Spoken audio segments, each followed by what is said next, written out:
નમસ્તે, હું કુરેશી સાનિયા. 15મી ઓગસ્ટ વિશે હું મારી થોડી રજૂઆત કરવા માંગુ છું. તમે ધ્યાનપૂર્વક સાંભળો એવી મારી વિનંતી.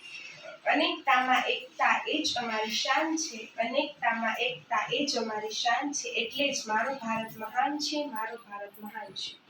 15મી ઓગસ્ટ આપણો સ્વતંત્ર દિન સેંકડો વર્ષોથી અનેક પ્રકારની ગુલામીથી મુક્ત થવાનો પવિત્ર તહેવાર. આ સ્વતંત્રતા અપનાવવા સ્વાતંત્ર્ય વીર ક્રાંતિકારીઓને અંજલિ આપવાનો દિવસ. 15મી ઓગસ્ટ 1947 સુધી આપણા દેશમાં અંગ્રેજોનું શાસન હતું. અંગ્રેજોએ આપણા દેશને પાયમાલ કરી નાખ્યો. લોકોના ગૃહ ઉદ્યોગો પડી ભાંગ્યા હતા. પરિણામે આપણા દેશમાં હજારો કારીગરો બેકાર બન્યા હતા. અંગ્રેજોના જોર જુલમમાંથી પ્રજા ત્રાસી ગઈ હતી. ભારતને અંગ્રેજોની ગુલામીમાંથી દૂર કરવા માટે ગાંધીજીએ સત્યાગ્રહની લડત શરૂ કરી. એમાં પ્રજાએ પણ પૂરો સાથ આપ્યો. ભગતસિંહ, બુદ્ધિ રાજા, ચંદ્રશેખર આઝાદ, પ્રફુલ્લ ચાકી જેવા યુવાનો હસતા હસતા શહીદી વહોરી લીધી હતી.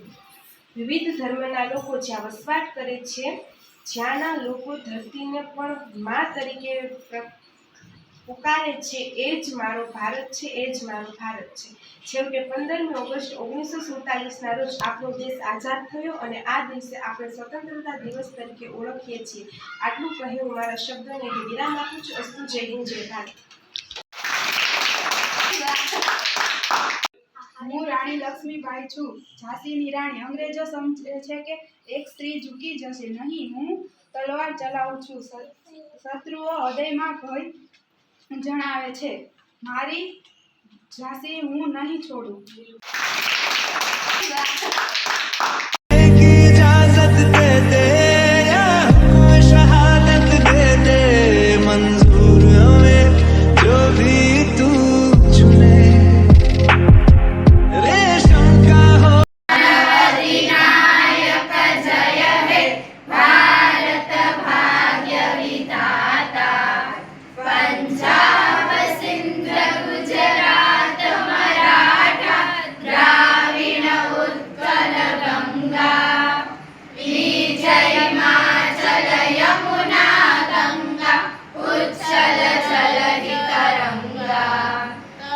शुभ नामे जागे तव